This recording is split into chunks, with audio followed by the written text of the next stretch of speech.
Hey everybody, we're going to start on chapter 7. This is the second part to chapter 7 of the Watsons Go to Birmingham. Yesterday when we left off, Dad was about to find out what Byron did to himself. All right, you asked for it. Byron dear, could you please come down here for a minute? Mama didn't even raise her voice. She knew we'd been listening to everything they were saying. Byron took a deep breath, then jumped off the top bunk and started down the stairs. I followed right behind him, pretending I was a reporter. I shoved an imaginary microphone in his face. Any famous last words, 541? Anything to say to all the little chihuahuas before they start coming out of the woodwork? Do you think that the governor might call before they pull the switch? Are you going to come clean and tell what led you down the road to crime? By figured he didn't have anything to lose, so when we got about halfway down the steps, he popped me, square in the ear, hard. Getting hit when you're not expecting it can really shake you up. My legs started wobbling like my knees were made out of jello. My eyes started leaking water. My nose started running. I tried to go tell on By, but all I could do was sit on the next to the last step and hold my ear as tears jumped out of my eyes. My throat wouldn't quit jerking up and down and making weird noises. Joey sat on the step next to me with tears jumping out of her eyes, too. When Byron walked through into the living room, Mama said, "Mr. Watson, I'd like to introduce you to your long-lost son from Mexico City, Senor Byroncito Watson." Joey made me quit sobbing so that we could see what Dad was going to do. But for the longest time, there were no sounds from the living room. We looked at each other. Finally, the chair whooshed as Mama got off of Dad's lap, then whooshed again as Dad stood up. After a long time, Dad said, Then, "Well, son, what can I say? It's pretty much permanent, isn't it?" Dad's voice was real calm, and that was scarier than if he'd been yelling. "Yes, Dad." "Yes, Dad. So there's really nothing I can do, is there?" "I don't think so, Dad." "You don't think so, Dad? Well, judging by the condition of your hair, I wouldn't say thinking is one of your strong suits, is it?" Byron mumbled something. Wow, he must have really felt like he didn't have anything to lose, 'cause Mama and Dad just didn't tolerate mumbling. Dad's voice shifted.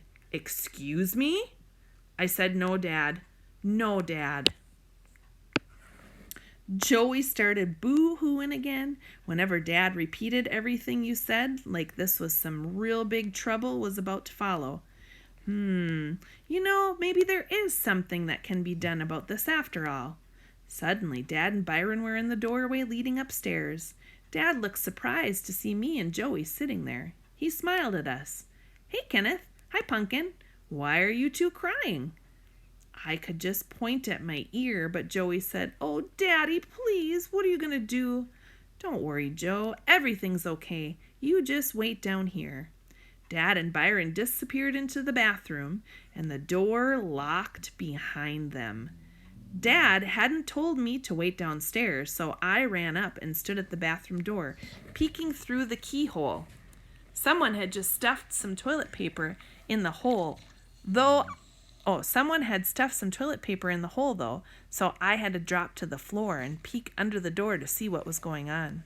From the way Dad and By's feet were standing, I could tell that By was sitting on the toilet and Dad was standing at the sink. Dad was rumbling around in the medicine cabinet. I could hear By sniff a couple of times. Then Dad started whistling that stupid song, "Straighten Up and Fly Right."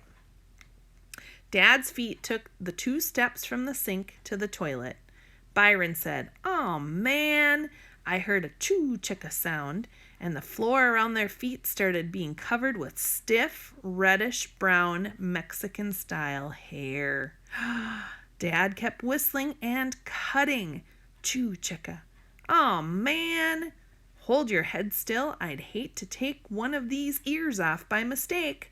Dad went on whistling. Choo-chicka. "Oh, man." "Kenneth, what are you doing?" Mama called me from downstairs. I ran from the door and got halfway down the steps before I said, "Nothing, Mama. Come on down here and do nothing." "Yes, Mama." "What's your father doing?" "He's whistling Straighten Up and Fly Right and cutting all of Byron's hair off." Mama laughed. Joey sat next to her, still looking worried. All three of us sat on the couch for about a half an hour before we heard By scream as loud as he could. Dad hollered down to us, "Just to let our laughter shave." We heard the bathroom door open. Dad came down the steps first. "Mrs. Watson," he said, "I'd like to introduce you to your long-lost son from Siam, His Royal Highness Yule Watson." Byron stepped into the living room with a real mean scowl on his face. Not only had Dad cut all of Byron's hair off, he'd also shaved his head. By's head was so shiny, it looked like it was wet. "And Mrs. Watson," Dad said, "you can't possibly deny that this is your child. You can tell this boy has got a ton of Sans blood in him. Look at those ears." Poor Byron.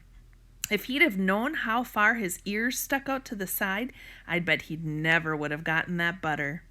Mama put her hand over her mouth and said, "Lord, don't blame that on my side of the family. Someone switched this child at the hospital." Joey laughed because she was relieved that Byron hadn't been executed. Mama and Dad laughed at Byron's ears, but none of them laughed as hard as me. "Go get a broom and dustpan and sweep that garbage in the bathroom up. Then go stay in your room. This is it, By. You're old enough now, and you've been told enough. This time something's going to be done. Now beat it."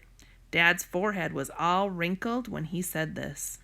They sent me and Joey outside so they could have one of those adults-only talks.